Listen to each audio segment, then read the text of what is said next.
Hey, what's going on, guys? Welcome back to the channel. Starting with the grappling changes, one of the biggest fixes is for takedown bails. Before this update, there was an issue where players could perform a takedown bail even without having the proper stamina advantage. That could create situations where somebody escaped something they probably shouldn't have been able to.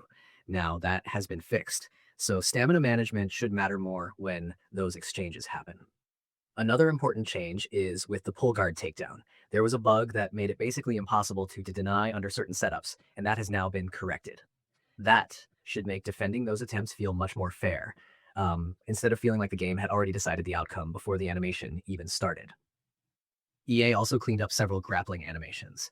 There was an issue with the cage single leg from an open stance, another one after standing up from the backside position, a rare problem when throwing strikes from the single under clinch, and another animation bug that could happen when someone was hit while attempting an over-under clinch entry. None of these are massive gameplay changes by themselves, but together they should make grappling transitions feel smoother and less awkward. The perk system also received one of the more interesting updates in this patch. Instead of certain base perk effects increasing fighter attributes directly, those bonuses now apply their effects directly. That sounds like a technical change, but it actually solves a pretty important problem. Previously, if a fighter already had an attribute close to or at 100, a perk could lose part of its value because it couldn't push that attribute any higher. Now those perks will still provide their intended benefit regardless of how high a fighter's ratings already are. The training manual has also been updated so you can actually see the specific values provided by those base perk effects. That's a nice quality of life improvement because players can better understand what each perk is actually doing instead of trying to guess how much of a difference it makes.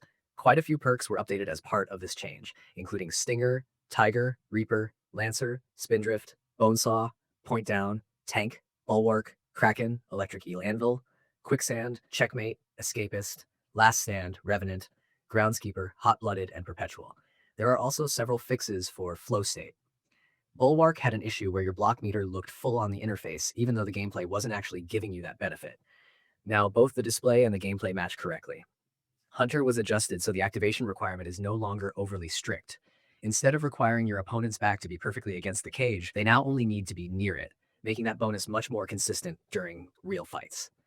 Grizzly also had an issue where some takedown and clinch stamina reductions weren't receiving the intended bonus, while Groundskeeper wasn't properly affecting certain stamina situations during ground exchanges. Both of those have now been corrected as well. Moving over to striking, there are several welcome improvements. One of the biggest is the fix for ghost hits. Every now and then, players would avoid a strike with head movement or proper blocking, yet the opponent would still receive damage as if the strike had landed. Those situations should now be gone, which is great because nothing feels worse than making the right defensive read and still getting punished. Another fix deals with frontal strikes tracking opponents during side lunges. There were moments where players timed their movement correctly but still got caught because the strike followed them anyway. That tracking has now been corrected, so movement should feel much more reliable.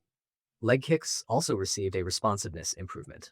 Previously, there was a noticeable pause after a leg kick landed before either fighter could continue their offense or defense. The animations looked like both fighters should have been able to move sooner, and now they actually can. The important thing here is that frame advantage has not changed, so this isn't a balance adjustment. It simply makes the controls feel more responsive and more in sync with what you're seeing on the screen.